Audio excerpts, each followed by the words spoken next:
Las breves de la información, la cuenta regresiva de Petroperú, pues ahora sí los hidrocarburos que genera Perú se van a privatizar. Es algo interesante lo que está pasando. Esta es la página oficial de Petroperú, donde establece que se declara en quiebra. Directores designados por la Junta General de Accionistas informan a la opinión pública sobre la empresa. Aquí es algo interesante. Dentro de diferentes puntos establece que aquí hubo problemas de política y de sindicato, pero también hacen referencia que jamás hubo inversión. Y uno podrá decir, no, Dina Boluarte no lo va a hacer. ¿Es nuestra mejor presidenta? Bueno, recordar lo siguiente. Dina Boluarte decía lo siguiente. Gobierno de Perú confirma que no privatizará la pues estatal Petroperú, es decir, es la empresa del Estado, del gobierno. 15 de mayo del 2024. Inclusive Dina Boluarte establece que anuncia medidas de reestructuración y austeridad. Pero si tú anuncias medidas de austeridad y reestructuración, pero te están diciendo que eso nunca fue posible, quiere decir que Dina Boluarte jamás le invirtió dinerito a lo que es Petroperú, porque establecen que es, pues que es una empresa que no genera recursos. Es lo que establece el día de hoy. Bueno, establece que se publicó un comunicado en el que daba a conocer la crítica solución en la que se encontraba la empresa. Mientras esperaba una respuesta del gobierno, pero se supone que Dina Boluarte había hecho la reestructuración y austeridad, es decir, no hizo absolutamente nada.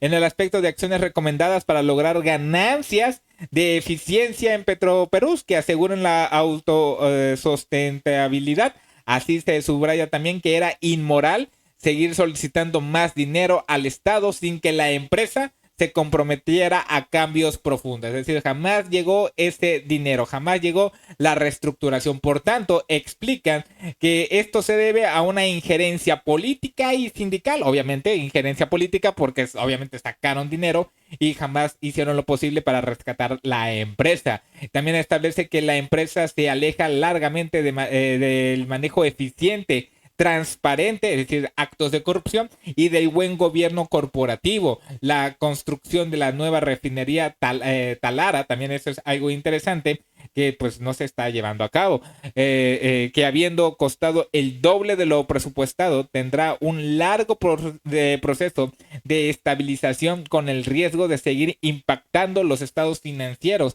Es decir, esto, aunque esté o no esté, va a generar pues también pérdidas, según lo que establece aquí. En estas condiciones, el gobierno, que es accionista del 100% de Petroperú, tiene tres opciones que valorar. Uno, continuar inyectando capital a la empresa, algo que no se ha estado haciendo, aunque Dina Boluarte haya dicho que iba a haber reestructuración y austeridad, jamás hubo este tipo de acciones, sin pedir ni asegurar cambios organizacionales creíbles que busquen su eficiencia, aceptar su quiebra y o liquidación con obligaciones legales y financieras que podrían enfrentarse. Y aquí, cuando dicen aceptar su quiebra, es más que obvio que van a aceptar su quiebra, pero las instalaciones la van a ocupar en el aspecto, ¿sabes qué?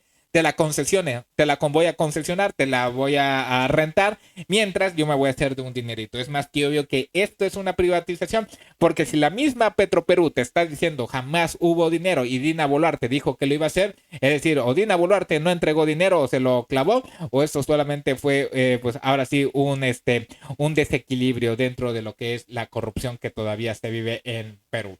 Ojo con el dato, Pedro Castillo desde la cárcel daba una entrevista, esta ya es una entrevista muy vieja para ser exactos del año antepasado, bueno, el año pasado, 7 de febrero del 2023, donde el mismo Pedro Castillo hablaba sobre el complot y que iban por el litio, ojo, en el aspecto de que desde ahí empezaba el problema porque empezaba a ver empezaba a observar los contratos y a revocar los contratos. Todo el problema de Pedro Castillo de estar en la cárcel, todo el problema tiene que ver con el litio. El imperialismo quiere, es decir, Estados Unidos quiere el litio y mi gobierno quería darle el litio al pueblo.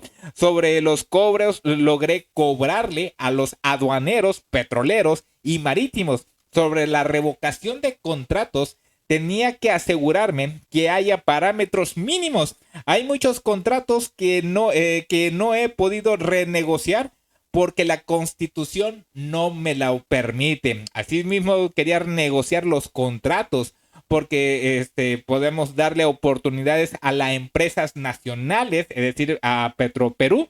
Iba a tener algo, pero jamás lo apoyaron, y no transnacionales. También queremos destinar más presupuesto de fertilizantes, más dinero a Petroperú, pero no lo quisieron dar. A todas las regiones ganaderas y agrarias tampoco nos dejaron muchos ejemplos. Es decir, Pedro Castillo, esto ya lo había vivido en el aspecto de que cada vez que hacía algo, pues para quitar este tipo de privatizaciones, pues terminaba mal en el aspecto de que afectaba a intereses. Recordar que en Perú existen diferentes tribus políticas y esas tribus políticas pues deben favores y querían deshacerse de lo que es de Pedro Castillo. Aquí lo interesante es saber cuándo van a decir que van a concesionar Petroperú, porque esto es más que obvio, ¿eh? Esto se va a dar. Sí, dice que iba a haber reestructuración o que iba a haber austeridad y no lo hubo, es porque jamás hubo esa intención, ese dinero jamás llegó, ese dinero llegó a bolsillos ajenos. Esto, las breves de la información.